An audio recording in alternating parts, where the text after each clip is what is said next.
E a gente vai seguir aqui repercutindo um pouco sobre essa indicação de Donald Trump nesse momento, mas agora com a Bruna Alleman, que chega aqui na nossa programação para poder a gente repercutir as expectativas, inclusive a Bruna, que é head de internacional da Nomos. Minha querida, muito bom dia. Bem-vinda aqui sempre à nossa programação, Bruna. Bom dia, imagina, é um prazer estar com você aqui, Débora. Bruna, vamos lá, essa indicação do Kevin Walsh, né? Primeiro, houve um leve entendimento ali, principalmente de analista nos negócios, a gente conseguiu absorver isso, que o nome do Kevin era um pouco mais neutro do que outros nomes que teriam uma visão um pouco mais revolucionária, né, em relação à política monetária e que, portanto, o Kevin não seria o nome a se tornar futuramente um fantoche de Donald Trump. Mas no final do dia, a coisa meio que azedou nas negociações, talvez um reposicionamento de ativos diante do cenário que começa a se desenhar. É isso mesmo? Ou há algum entendimento de interferência no nome do Kevin nesse momento? Qual que é a avaliação que vocês fazem aí na Nomos?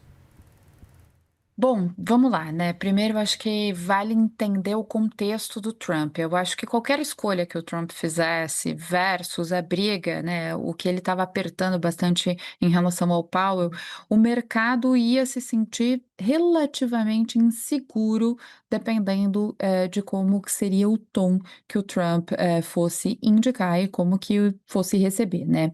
Então, assim, principalmente agora, o governo Trump, ele está numa fase extremamente delicada. A gente fala sobre pressão fiscal crescente, a gente fala sobre as negociações difíceis com o Congresso, o risco de um novo shutdown, um ano de eleições de meio mandato e, claramente, ali em relação ao Fed, sendo colocado em xeque a independência do Banco Central americano.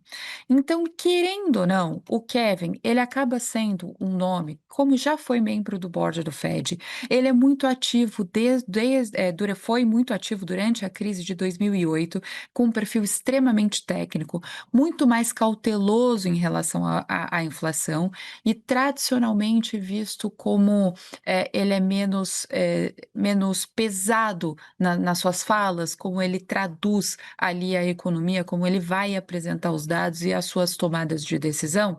Apesar do mercado ter sido relativamente negativo, não é muito pelo risco do Banco Central americano ou por essa determinada decisão. A gente tem que lembrar que a economia americana, ela é muito pouco afetada em relação a isso, né? Então ela não tem grandes impactos como aqui no Brasil.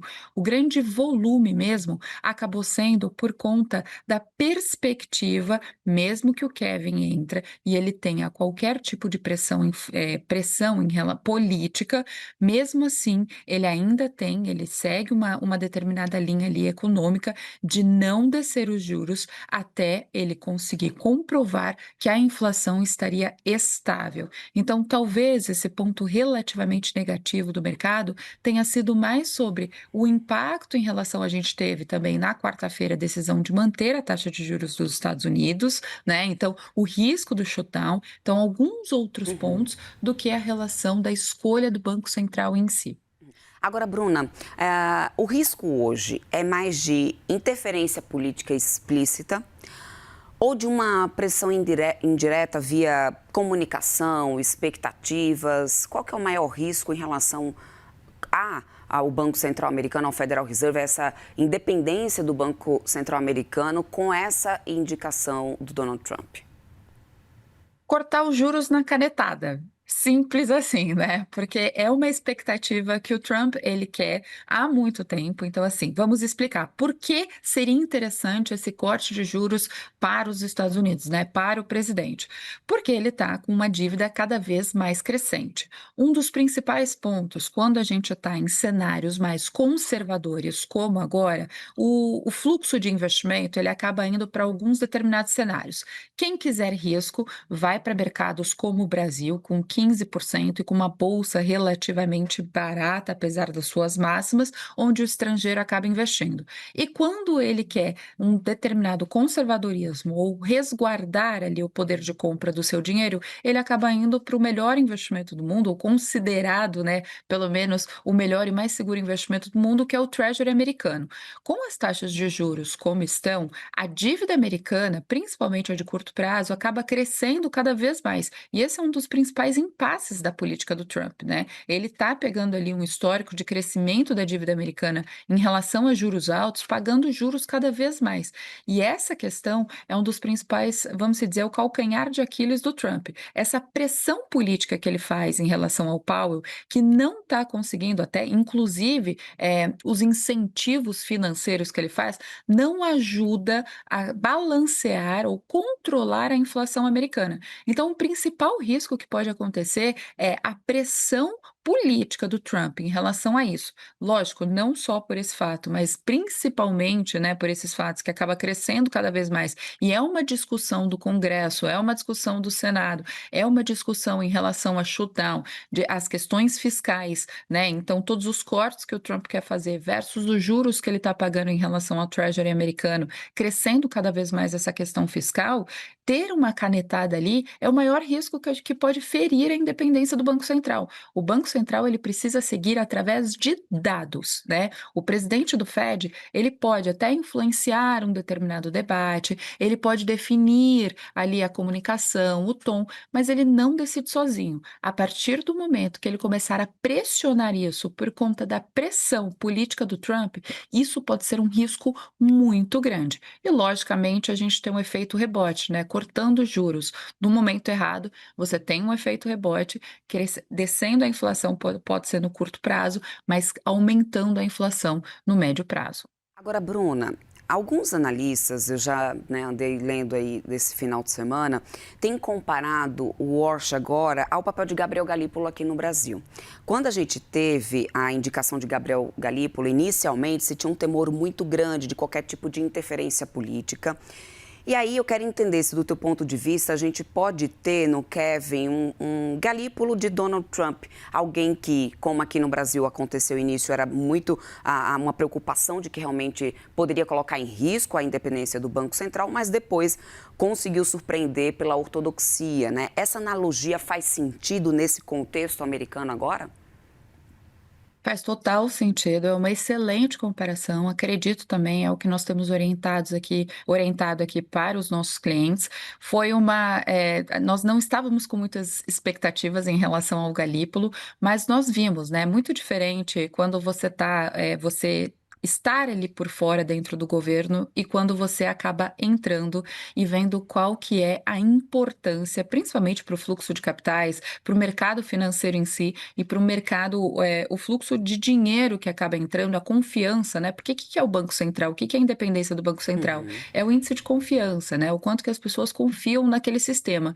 E eu acho que o Kevin, ele pode seguir muito essa linha, até pelo seu histórico de como ele lidou não só com crises, mas também em momentos de inflação relativamente alta. Talvez quem vai ter o susto aí nesse sentido acaba sendo o Trump, que deve estar direcionado ali por ser uma indicação dele, como o Powell foi lá atrás, né? Então a gente sabe, depois ele continuou em relação ao Biden, mas a gente sabe que o presidente em si, ele sabe que é de todas as funções dele e principalmente de presidir o maior banco central do mundo, né? Onde está o coração, o dinheiro. E se ele coloca qualquer ponto que ele coloca em descrédito isso, né, a falta de confiança, isso pode gerar, por exemplo, uma crise mundial, né, porque outros bancos centrais podem acabar seguindo a mesma linha e isso fere o sistema mundial, se a gente pode assim dizer, né. Agora, Bruna, só para a gente encerrar, não dá para a gente não falar sobre dólar.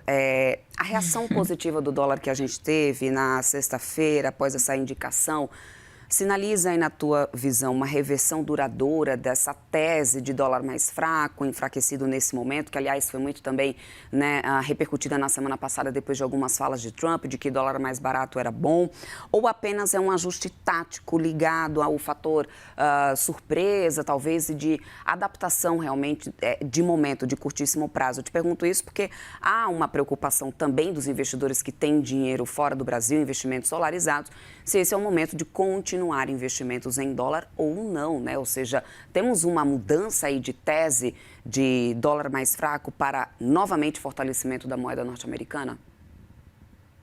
Bom, essa é a ideia do Trump, né? E está dentro ali da política dele, tem funcionado, ele tem enfraquecido cada vez mais o dólar, mas a gente ainda não pode dizer. A curto prazo, sim, é interessante para qualquer tipo de investidor, conceito dólar médio. Então, sempre que está mais barato do que você comprou nos últimos meses ou recentemente, acabe comprando, compre mais, né? Então, o mais interessante é comprar mais, principalmente não só em relação ao câmbio em si, mas em relação à Bolsa de Valores americana que ela tem estado, vamos se dizer, relativamente tímida desde o ano passado.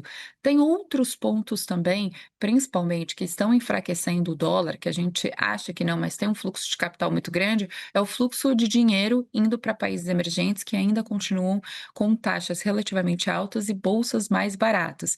Não estamos em um cenário de apetite ao risco, tá? Então, assim, grande parte, o pouco do dinheiro que, na verdade, saiu o ano passado está retornando aos mercados emergentes, mas pode ter certeza que assim que cortarem os juros, e daí é uma questão que o Trump não está analisando, a partir do momento que cortar os juros, pode fortalecer o dólar novamente, porque o fluxo de capital acaba indo para a Bolsa de Valores americana. Então, agora a gente pode enxergar como uma janela, por enquanto, de curto prazo, interessante, onde a movimentação do dólar no mundo, ela está interessante, ela, né, então não só por isso, mas por questões geopolíticas também, por questões políticas do Trump e questões internas em determinados países, a moeda cada vez mais enfraquecendo, é momento de compra para que o seu dólar médio no futuro fique mais barato. Bruna Alemã, minha querida, sempre muito bom bater um papo contigo. Conversamos com a Bruna Alemã, Head de Internacional da Norma, sempre bem-vinda por aqui. Uma ótima semana para você, então, e até uma próxima. Obrigada, até uma próxima, Até Débora. mais.